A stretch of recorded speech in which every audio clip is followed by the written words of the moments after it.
Very good morning everyone. Welcome back to another session of grade 7 biology class. I hope you all received your papers. Yes, are you all happy with your answers and your marks? Yes, my dears, good. Yes, so before moving to today's session, we'll have a quick recap of the last class. Okay, so we have entered into term 2 portions, right, of biology, and also we are here discussing about the organ system. From first we have discussed about digestive system, then we have discussed and learnt about respiratory system. Now we are discussing all about the transportation process in animals as well as in the plants. So first we are going to discuss learn about the animal transportation. Okay, so last class we learned why transportation is needed, what is the necessity of transportation. So why it is needed? In order to get energy. We all take in food, we all take in air, we all take in water. See, these three are very important important things which is needed for the healthy survival of a human being. Yes or no? So this to be transported all over our body. That is the need of the transportation. So though we consume food through our mouth, though this our digestive system digests our food, how do we get energy? We get energy by the process of respiration. How did these things reaches to each and every site or a cell of our body? This happens because of the process called as transportation. That is why we need transportation. Understood? So, two main organ systems are involved in the transportation process. Not only the essential materials to be reached to the body, and also the waste materials should be removed from our body. So then only we feel healthy, we feel energetic, active. Okay, so it is vice versa. When we take in food, we get energy, as well as when we consume everything, there is a chance of getting waste also. So this waste to be removed. For example, we are taking in air, which consists of oxygen, carbon dioxide. So our body needs oxygen for respiration process. So the left out carbon dioxide need to be removed. Okay, for that also we need transportation. So transportation is a process which involve the two main organ systems. They are circulatory system and the excretory system. So in this lesson you will be learning about the circulatory system in animals as well as excretory system in animals. Okay, got it? So let's move to today's topic. We are going to discuss about the circulatory system. Yes, of course, circulatory system is very important. What do you mean by circulatory system? The word itself, yeah, you can able to understand the synonym of the word. Yes or no? Circulation, something is going to get circulated. Understood what is circling? Rotation, right? How the circle will be in a round way, where it starts from here means again it will end here, right? Like that. Circulation, something is going to be circulated all over the body. Okay, clear all of you? So the main parts of circulatory system are blood vessel, heart. Understood? These three main parts or organ will help in the process of circulation. Okay, what are the things it going to be circulate? It circulate food, it circulate water, it circulate nutrients, it circulate oxygen which is needed for our body. And not only that, it also helps in the removal. Okay, but here the circulatory system carries the very essential materials and also carries the waste materials to be sent to the excretion process. So the circulatory system consists of blood vessels and heart. So we will be discussing one by one. In today's class we will be discussing about the very important medium, okay, that is the blood.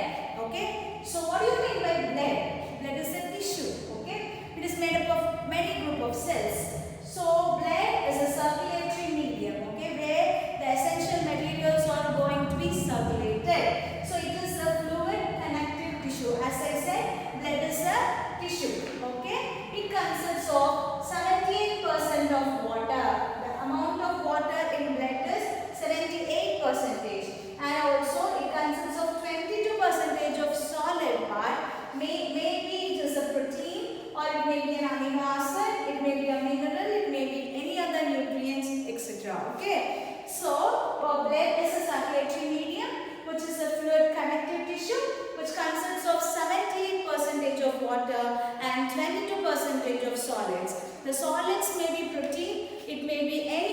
minerals like vitamins, carbohydrates, minerals like calcium, phosphorus, iron, etc. Okay, it connects different systems. See, this the blood is the one medium which connects different organ system of our body by transporting gas. I told you already, gases, food, hormones to different parts of our body. Got it? So when you look at a picture of a circulatory system, you can able to see two blood vessels, like two different colors. One is red in color, another is blue in color. So this red lines indicates that the blood is rich in oxygen. It is oxygenated blood. What do you mean by oxygenated blood?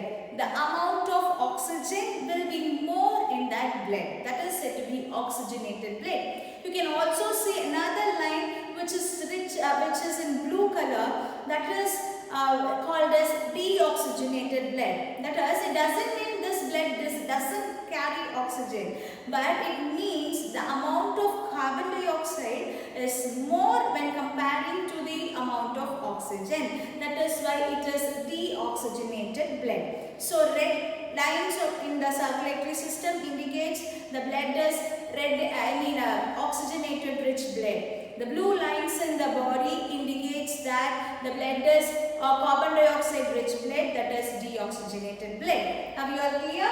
So blood is a circulatory medium which is a fluid connective tissue which has 78% of water and 22% of solids. The solids may be protein, amino acid, any other nutrients and minerals.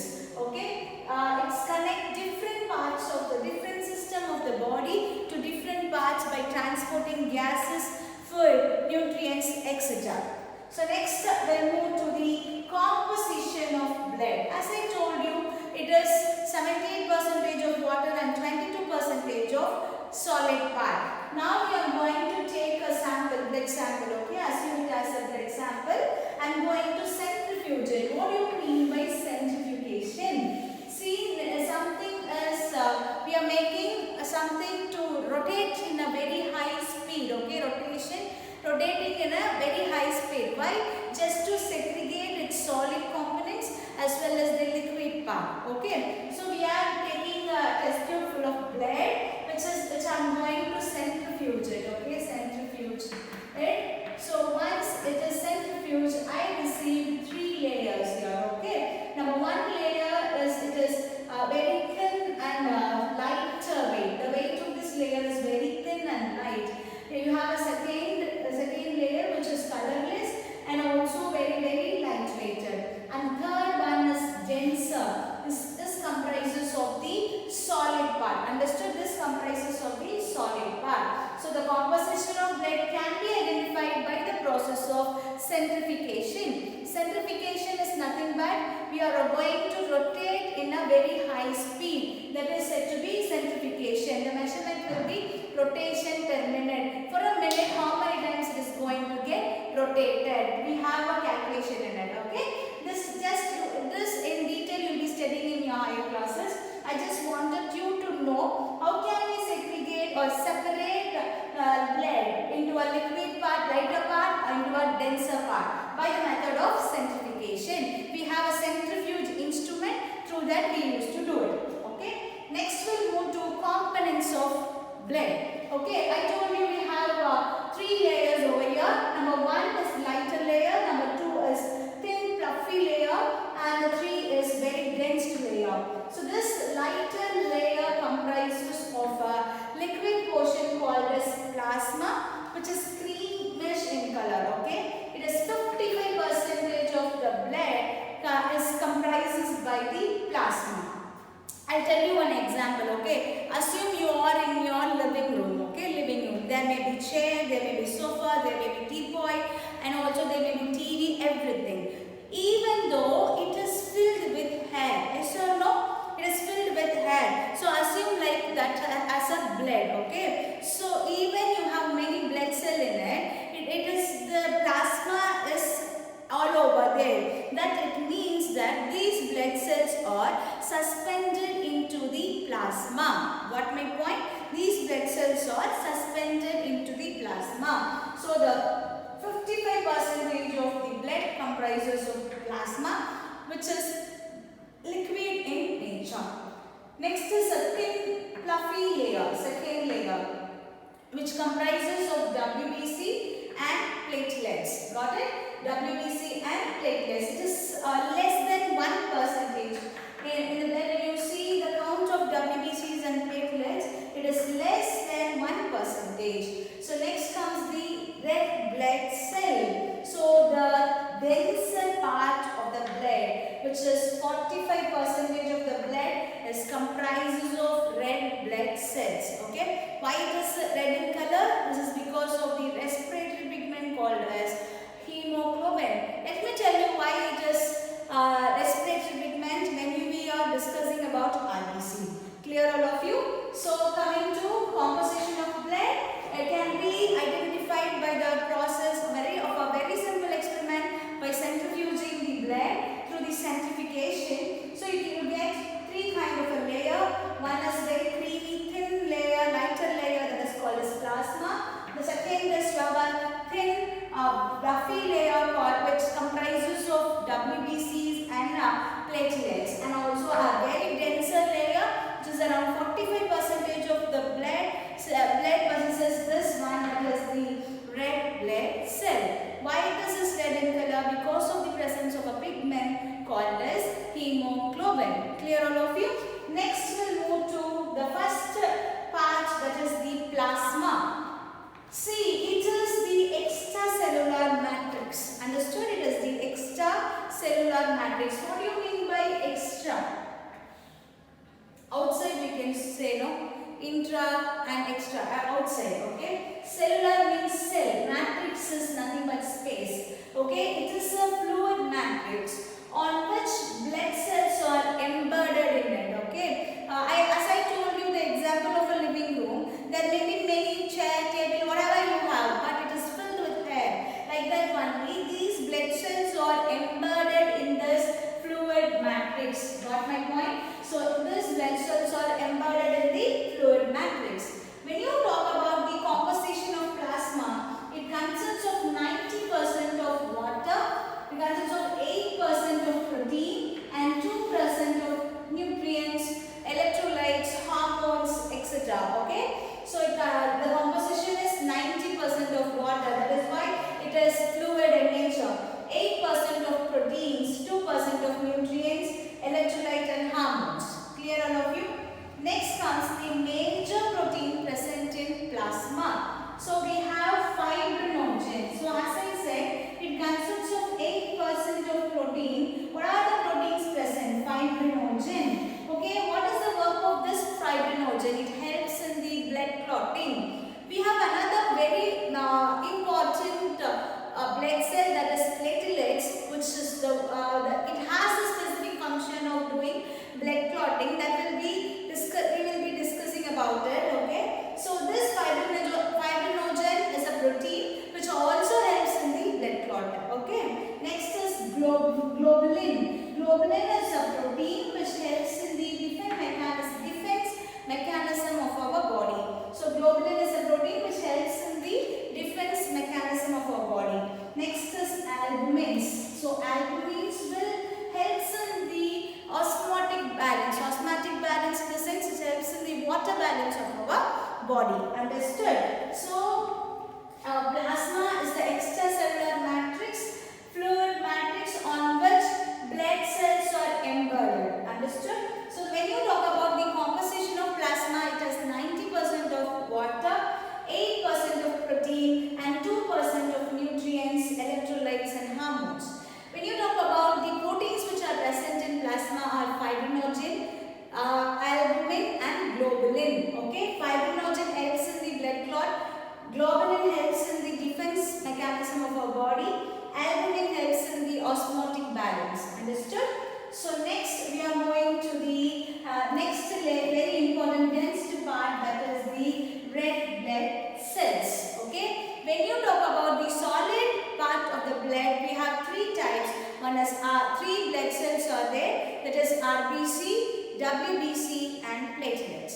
So RBCs are nothing but also called as erythrocytes. Cytes means cell. Okay, erythrocytes. cells. So this is present most abundant in the blood. Okay, this is the cell which is present most abundant. It is 55%. Sorry, 45% of the blood comprises of RBC. Okay, so when you take a per microliter of blood, you can able to count this 5 million of RBCs are present in the per microliter of the blood. So one microliter of a blood is 10 to the power of minus 6 liters. Okay, in this very little amount, we have 5 millions of RBCs are present. They are very small cells which do not possess nucleus in it. When you read the structure of a cell, you will be reading in your 8th standard.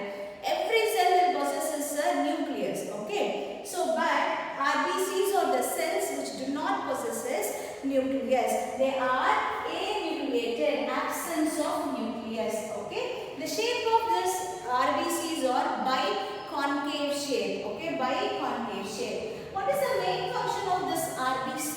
The main function of the RBC is to carry the oxygen from the lungs to different parts of our body. Understood? They have to carry oxygen from the lungs to different part of the body. How do this process will take place? This process takes place by the help of the respiratory pigment called hemoglobin. Hemoglobin will not give only red color to the blood. Even they have the very good strong affinity towards the oxygen. What do you mean by affinity? Affinity is nothing but attraction. Okay, so they have a very strong affinity towards oxygen. By this way, they helps this RBCs to carry the oxygen from the lungs and to transport it to all parts of the body. Clear? So it contains a respiratory pigment called as hemoglobin, which has the strong affinity towards the oxygen attraction. Okay, when you take 100 ml of a blood, it contains 12.6 gram of hemoglobin.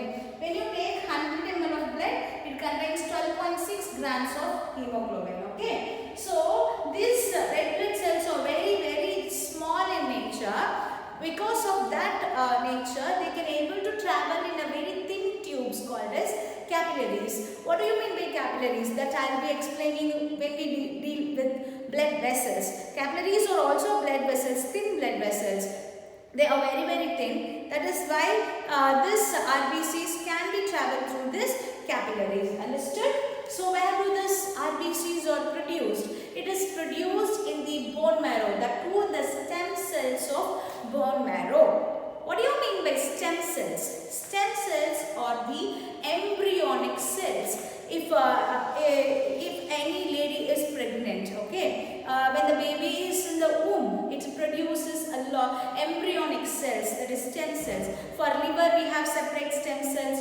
For heart we have separate stem cells. For bone marrow we have separate stem cells. Likewise, these RBCs are produced in the stem cells of the bone marrow. Understood?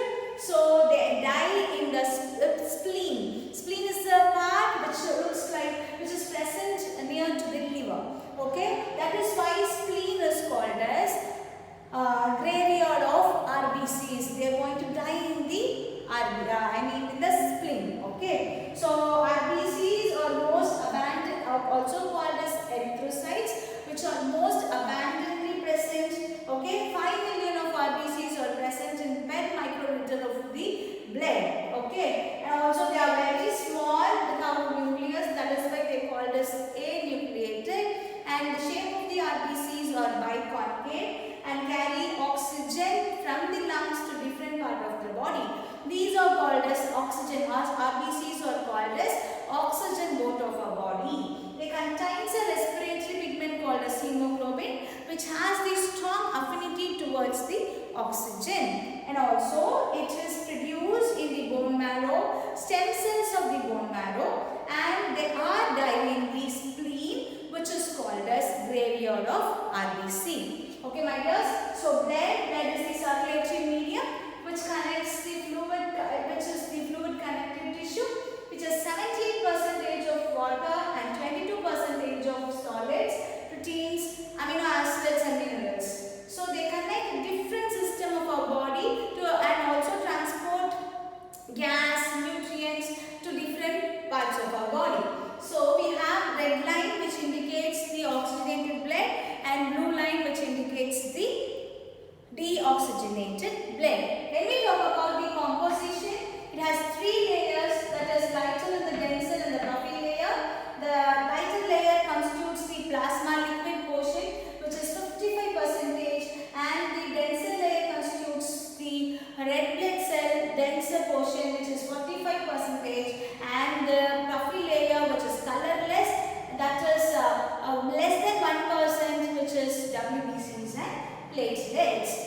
when you talk about plasma, plasma or the extracellular matrix, which is fluid matrix on which these blood cells are embedded in them, and the composition has 90% of water, 8% of proteins, and 2% of other nutrients, electrolytes, hormones. Okay, so major protein present in plasma are fibrinogen, which helps in the blood clot, globulin, which helps in the defense mechanism of our body, and albumin, which will help in the osmotic balance, that is water balance of our body. So next we have the very important WBCs. Okay, my dears. So when we talk about WBC, they are also called as white blood cells, and they are also called as leukocytes. Okay, so let's move to WBC. So white blood cells. White blood cells are also called as leukocytes. You all know that these are called as soldiers of our body. You have studied in your junior classes itself. Yes. So they help in the defense mechanism of our body. They create the immune system of in our body. Okay. So when we compare the amount of WBCs present in our blood is very less when we compare it with the red blood cells. Okay. When you take per microliter of a blood, you will be able to see 4,000 to 11,000 WBCs. Understood? Whereas it is 500 million, whereas 5 million it is in the case of red blood cells, and it is nucleated, which is colorless cells. Okay. As I said earlier, it helps in the fight against the infections or germs which is entering into our body and build a very healthy immune system. You may have heard about few children, we are often prone to any infections like cold, cough. Often they used to have fever. See, this is because their immune system is not inbuilt, or they lack WBC production. Their immune system is not that much capable to fight against the diseases. Understood? So we need a healthy, if you need a healthy life, we need to produce WBCs, okay, which can fight against the infection. It is not only present in the blood, it is also present in liver, it is present in skin, it is present in lymph glands. Understood? So it exists in various shapes.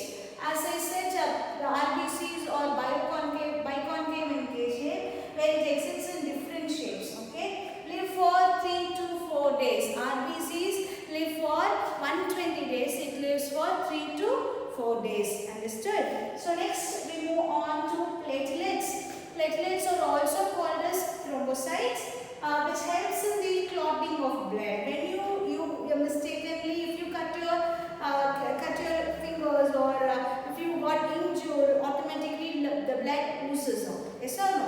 This is because blood is a liquid, it oozes out naturally. But when you leave it for a few minutes, automatically you can see a thick layer of blood which is get accumulated over there. That is said to be clot. Okay, accumulation of all the blood cells. Fine. So when compared to all other blood cells, platelets are very small in nature. When you take per microliter of blood, you are able to see 2 lakhs to 5 lakhs of platelets. Okay. So if platelets are not there, what may happen? The blood will not. If you suddenly injured, the blood will not get clot. We lost a lot of blood from our body. Understood? So next is it is produced by the large bone cells of the bone marrow called as megakaryocytes. Understood? Megakaryocytes. Next is I told you about clotting. This is also called as coagulation of blood. What do you mean by coagulation? Means clotting of blood. We have see this blood clots when in response to some injuries. Understood? So which is responsible for this? The protein called as fibrin is responsible for this blood clot, which is present in platelets. Understood? So we have components involved in the clot formation is platelets and the clotting factor which is present in the plasma, that is protein fibrinogen. This too helps in the clotting of blood, that is platelets, and platelets carries fibrin and the plasma contains the clotting factor called as a protein fibrinogen. Are we all clear about this? So WBCs are also called as leukocytes, which is lesser than RBC. It is the count is 4,000 to 11,000 per microliter of a blood. It is nucleated, which has nucleus in them, colorless. It fights against the infections and builds the strong immune system of our body.